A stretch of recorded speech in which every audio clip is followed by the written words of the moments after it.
Sir வணக்கம், என் பேர் செல்வம். நம்ம நுங்கம்பாக்கம் பகுதியில் வசிக்கிறோம். இன்னைக்கு சாயந்தரத்தில் ஒரு 6 மணி வாக்குலையோ 4 மணி வாக்குலையோ குழந்தை வந்து காணாமல் போயிருக்கு. காணாமன்னா எங்கே இருக்குது என்ன இருக்குது, குழந்தைங்க வந்து விளையாட போயிருக்கலான்ற சந்தேகத்தின் அடிப்படையில் அப்பா வந்து கொஞ்சம் ஒரு 1 மணி நேரம் 2 மணி நேரம் பொறுத்து தேட போயிருக்காரு. அப்புறம் தேடி நம்ம வீட்டுக்கும் ஒரு 500 மீட்டர் டிஸ்டன்ஸில் இன்னொரு இடத்துல இருக்கிறதா தகவல் எப்படியோ கிடச்சிருக்கு. இந்த வீட்டில் தான் குழந்தை போச்சுன்ற மாதிரி யாரோ சொல்லியிருக்கு. எங்கள் அண்ணன் அங்கே போயிருக்காரு. சம்மந்தப்பட்ட இடத்துக்கு போன உடனே ஒரு ஆள் ஒரு 3 லேடிஸ் உட்பட வெளியில் வந்து இங்கேருந்து நீங்கள் போகலை அப்படின்னா போலீஸு கமிஷனர் ஆஃபீஸ்லேருந்து உன்னை வந்து கூட்டிகிட்டு போகிறதுக்கு ரெடி பண்ணுவோம் அப்படின்னாங்க. எங்கள் குழந்தைய அனுப்புனாங்க. நாங்கள் எங்கள் கமிஷனர் ஆஃபீஸ் போனோம். நான் போலீஸுக்கு ஃபோன் பண்ணுறேன்னு ஒன்று, இவங்களே போலீஸ் நாங்கள் வர வைக்கிறோன்னு சொல்லி போலீஸ் நுங்கம்பாக்கம் போலீஸ்லேருந்து ஒரு 3 பேர் வந்திருக்கிறாங்க. பெட்ரோல் எடுத்துக்கிட்டு அந்த இனோவா கார் எடுத்துக்கிட்டு அந்த இடத்துல என்ன நடந்ததுன்னு அடுத்த கால் நான் பேசுகிறேன் எங்கள் அண்ணங்கிட்ட. போலீஸ்கிட்ட நீ சொல்லு, அவங்க வந்து ரெக்கவரி பண்ணி தருவாங்கன்றதை நான் சொல்கிறேன். அந்த இடத்துல எனக்கு அவர் சொல்கிற ரிப்ளே, போலீஸ் வந்த உடனே விசாரணைலாம் பண்ணலை, இந்த மாதிரி வந்து அண்ணையும் அப்பாவையும் வலுக்கட்டாயமாக ஜீப்பில் ஏற்றுறாங்க, அரெஸ்ட் பண்ணுறதுக்கு பார்க்குறாங்க. எனக்கு ஒன்றுமே புரியல. என்னடா நம்ம வீட்டு குழந்தை வந்து உள்ளே போயிருக்கு, ஆனால் நம்ம வீட்டு குழந்தைய உள்ளே போய் ரெக்கவரி பண்ணுற இடத்துல போலீஸ் ஏன் இப்படி செயல்படணும் அப்படின்னு பார்த்தேன். அந்த இடத்துல போய் பார்க்கும்போது தான் எனக்கு புரிய வருது, அவரே வந்து போலீஸில் எஸ்ஐயாக இருக்காராம், ஏஆரில். அவரோட பேர் ராஜீவ் என்னவோ சொல்கிறாங்க. நான் சம்மந்தப்பட்ட நுங்கம்பாக்கம் காவல் நிலையத்து காவல் ஆய்வாளருக்கு அவருக்கு ஃபோன் பண்ணேன். அவரோட பேர் மிஸ்டர் கருணாகரன் சார்.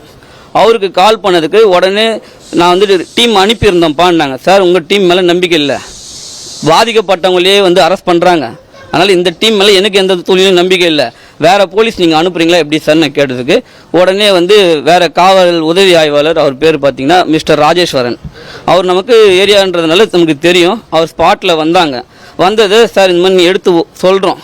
சொன்ன இடத்துல இப்போ குழந்தை இருக்குது சார், அந்த குழந்தைய வந்து ரெக்கவரி பண்ணுறதுக்கு போகிற இடத்துல போலீஸும் அவங்களுக்கு சாதகமாக இருக்குன்ற இடத்துல எங்கள் அப்பா எங்கள் அம்மா உறவினர்கள் நண்பர்கள்னு வச்சுக்கோங்க, அந்த இடத்துல போய் அவங்க ஒரு வார்த்தையை விடும்போது இவங்க வந்து ஒரு வார்த்தையை விடுறாங்க, ரைட்டுங்களா? அந்த இடத்துல அவர் வந்து தாக்குறாரு. அப்போ வந்து போலீஸ் வேடிக்கை பார்க்குது, இவங்க திருப்பி தாக்குறாங்க. இதை போலீஸ் வீடியோ எடுக்குது. எங்கள் அப்பாவுக்கு கையில் அடிபட்டு கல் எடுத்து அடித்து இன்ஜுரி ஆகி அந்த போலீஸ்காரர் போதையில் இருக்கார் கடைசியில் பார்த்தா.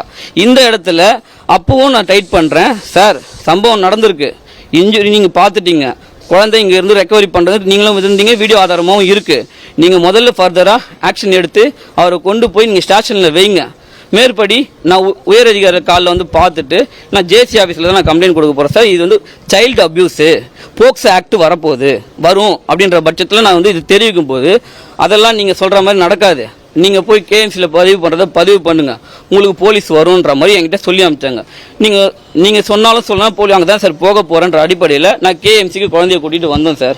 ட்ரீட்மெண்ட் எடுத்தாங்க சார், டாக்டர் கூப்பிட்டு ஏஆர் போட்டாங்க சார். ஏஆர் போட்டதுக்கப்புறம் எங்கள் அப்பாவுக்கும் ஏஆர் போட்டாங்க சார். எஸ்ஐக்கு அப்போ நான் புகாருக்கு ஃபோன் பண்ணுறேன், சார் என்னங்க சார் உடனே வரேன்னு சொன்னீங்களே, 1.5 மணி நேரம் ஆகும் இன்னமும் வரலையேன்னு சொல்லி கேட்டால் உங்கள் அப்பாவுக்கு தான்ப்பா ஏஆர் போட்டுருங்க, குழந்தைக்கு இன்னும் ரிப்போர்ட் பண்ணலப்பா அப்படின்றாங்க. சார் யாருக்கு பண்ணான்னா எங்கள் அப்பாவுக்கு நடந்திருக்குன்னா நீங்கள் இன்ஜுரிக்கு நீங்கள் வந்திருக்கணும்ல சார் ஸ்பாட்லன்னு சொல்லி கேட்குறேன். சார் அவரை அரெஸ்ட் பண்ணுவீங்களா மாட்டிங்களா? நான் வந்து எங்களோட நண்பர்கள் சார் இப்போ வரைக்கும் நான் ஒன்று ஓப்பனாக சொல்கிறேன், எனக்கு இதில் எந்த விஷயமும் தெரியாது. குழந்தை உள்ளே இருக்குது, அதை ரெக்கவரி பண்ணணும், இதுதான் என்னோட விஷயம். ஆனால் குழந்தை எங்கள் அண்ணன் தான் ஃபோன் பண்ணாப்புல.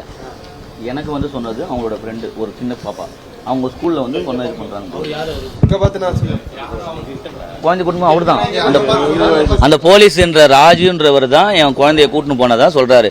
என் வீட்டு பக்கம்லாம் இல்லை, ஆனால் அடிக்கடி எங்கள் வீட்டு பக்கமாக வந்திருக்கிறதாகவும் என் பொண்ணு அடிக்கடி கூட்டின்னு போகிறதாகவும் ஒயிட் கலர் ஆக்டிவா போலீஸ்னு எழுதியிருக்கும், அந்த வண்டி நம்பரும் எங்ககிட்ட இருக்குது.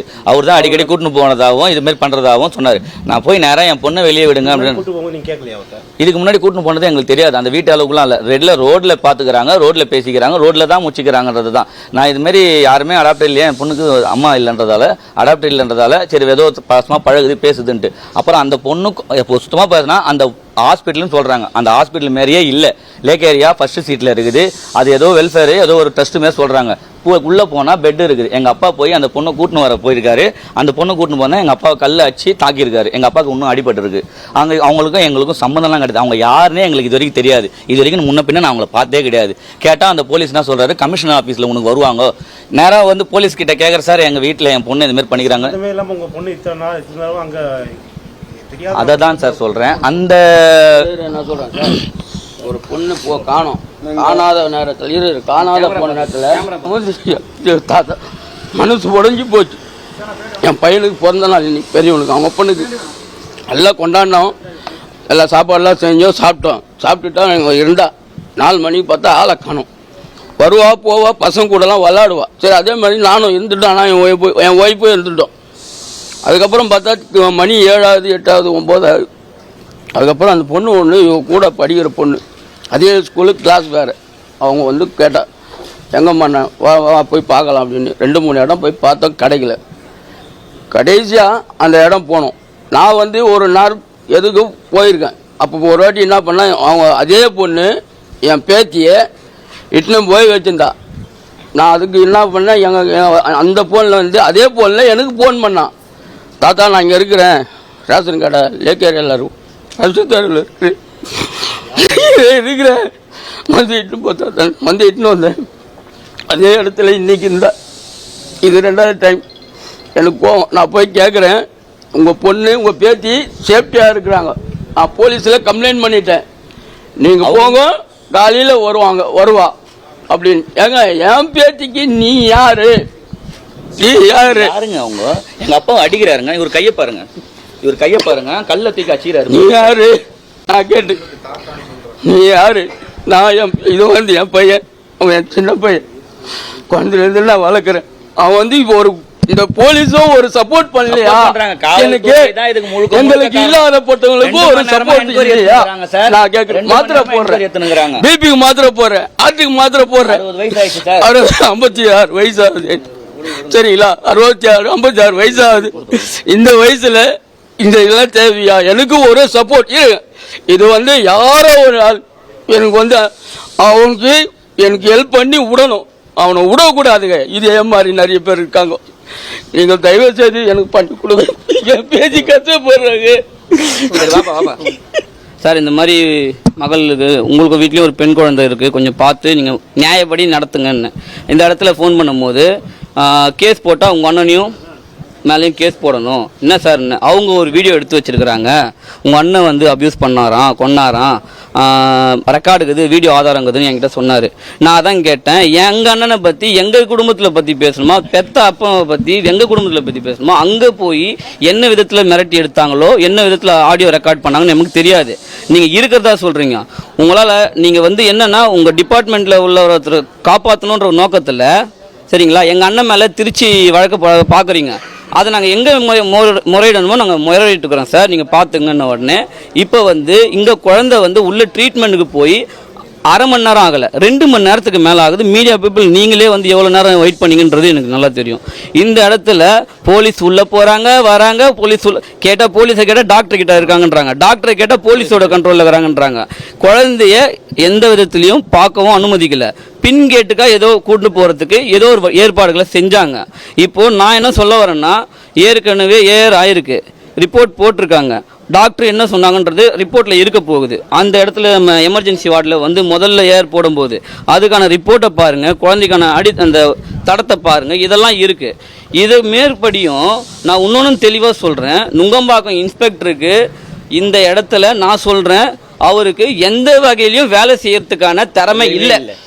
ஏன் நான் சொல்ல வரேன்னா, இவருக்கும் அவங்க மனைவிக்கும் அவர் மனைவிக்கும் பிரிதல் ஏற்படுது, ஏதோ ஒரு விதத்தில் பிரிதல் ஏற்படுது. அந்த பிரிதல் காரணமாக வேற ஒருத்தன் ஃபோனை போட்டு இவரை த்ரெட்டன் பண்ணுறது, கொலை பண்ணிடுவேன், உன் பொண்ணை கடத்திடுவேன், ஏற்கனவே இந்த மாதிரியான வார்த்தைகள் வந்து பண்ணிடுவேன்ற வார்த்தைகள் வருது. இந்த இடத்துல இதை போய் கம்ப்ளைண்ட்டாகவும் கொடுக்குறாரு. கொடுத்து 10-15 நாள் ஆகியும் சிஎஸ்ஆர் போடலை. நான் போய் கேட்குறேன், சார் ஏன் சார் சிஎஸ்ஆர் போடல, நீங்கள் எஃப்ஐஆர் ஏன் போடலன்னு நான் கேட்கல, ஏன் அந்த ஆள் சம்மந்தப்பட்ட ஆள் அரெஸ்ட் பண்ணலன்னு கேட்கல, என்கொயரி ஏன் கூப்பிடலன்னு நான் கேட்கல. கொடுத்த கம்ப்ளைண்ட் 15 நாள் ஆகுது சார், ஏன் சார் சிஎஸ்ஆர் போடலன்னா, அவர் என்கிட்ட ஓப்பனாக வெளிப்படையாக பேசின வார்த்தைகள் என்னென்னா, உள்ளே வச்சுக்கிட்டு இப்போ நான் வந்து நீ யாருன்னாரு. சார் நீங்கள் யாராகனாலும் இருக்கட்டும், நீங்கள் விஷயத்தை சொல்லுங்கன்னு நான் கேட்க வரேன். இந்த மாதிரிப்பா நான் வந்து சொல்ல முடியுமான்றது எனக்கு என்னால் வந்து சொல்ல முடியல. மேல் இடத்துல உத்தரவு, சிஎஸ்ஆர் போடக்கூடாது. மேல் இடம்னா யார் சார்னா, மேலே ஏசியை காமிச்சார், கையை ஏசியை காமிச்ச உடனே நான் சொன்னேன், நீங்கள் ஏசிக்கிட்டே போய் சொல்லுங்கள், நீங்கள் அடுத்து சிஎஸ்ஆர் போட்டு தரலன்னா நான் ஜேசி மேலே இவர் மேலே அலிகேஷன் உங்கள் மேலே சேர்த்து கொடுக்க போகிறேன் சார், நீங்கள் சொல்லிவிடுங்க. இந்த வார்த்தையை நான் பயன்படுத்தினோன்னா உடனே இன்ஸ்பெக்டர் இல்லை தம்பி அவசரப்படாத, எனக்கு 2 நாள் டைம் கூட நான் வந்து பேசி போட்டு தரேன் சார், நீங்கள் பேசி போடுங்க பேசாமல் போடுங்க, எனக்கு அப்படிலாம் கவலை கிடையாது. 2 நாள் இல்லை 3 நாள் டைம் எடுத்துங்க.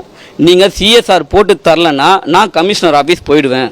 கொடுத்த கம்ப்ளைண்ட்டுக்கு சிஎஸ்ஆர் போட்டு கொடுக்க கூட வக்கீல் இல்லாமல் நுங்கம்பாக்கம் காவல் நிலையம் செயல்படுது. எதை பற்றி கேட்டாலும் அழுத்தங்குது.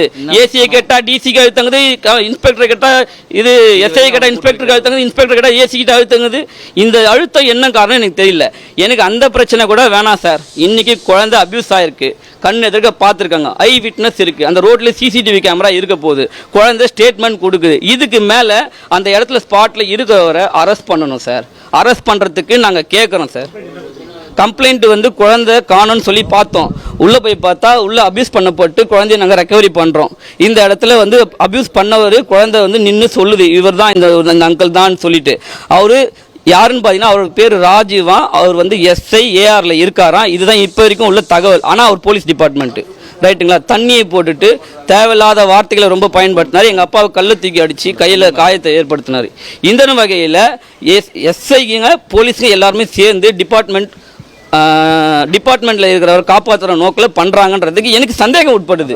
ஏன்னா இந்த அளவுக்கு நடந்தும்போது நான் நான் எஸ்ஐ சார்கிட்ட சொல்லிட்டேன், சார் நீங்கள் உரிய நடவடிக்கை எடுத்தீங்கன்னா நானே மீடியாவை கூப்பிட்டு உரிய நடவடிக்கை எடுத்துன்னு சொல்லி காவல் நிலையத்து மேலே ஒரு பாராட்டு தெரிவிக்கிறோம், உங்கள் மேலேயும் ஆய்வாளர் மேலேயும் பாராட்டு தெரிவிக்கிறேன் சார். இல்லை நான் உரிய நடவடிக்கை எடுக்க மாட்டீங்கன்னா நீங்கள் என்ன நடவடிக்கை எடுக்கலையோ அதையே நான் மீடியாவில் சொல்லுவேன் சார், ஓப்பன் மீடியாவில் சொல்லுவேன் சார்னு சொல்கிறேன் சார். சார் இன்ன வரைக்கும் எந்த நடவடிக்கையும் இல்லை, எந்த நடவடிக்கையும் இல்லை. அதாவது அந்த அக்யூஸ்டை சம்பந்தப்பட்ட அக்யூஸ்டை காப்பாற்றுற நோக்கத்தில் மட்டும்தான் காவல் நிலையம் செயல்படுது. என்னதான் ரிமாண்ட் பண்ணுறதுக்கு பார்த்துனுக்குறாங்க சார். இப்போ வந்து என்கிட்ட சொல்கிறாரு உங்கள் அண்ணனை அரெஸ்ட் பண்ண போகிறோமா சார், நீங்கள் அரெஸ்ட் பண்ணி பாருங்க, அதுக்கப்புறம் நான் என்ன பண்ணுறேன்னு பாருங்க. நான் ஓப்பனாக பேசுகிறேன் சார். சார் விஜயகுமார் சார் மேலே நம்பிக்கை இருக்குது, ஜேசி சார் விஜயகுமார் சார் மேலே நம்பிக்கை 1000 விஷயம் இருக்கட்டும் சார். அவங்க வீட்லேயும் ஒரு பெண் குழந்தை இருக்குது சார். அந்த அடிப்படையில் இவங்களுக்கெல்லாம் வந்து உயரதிகாரிகள் தான் சார் வேலைக்காகும். அடிக்கிறான் சரிங்களா.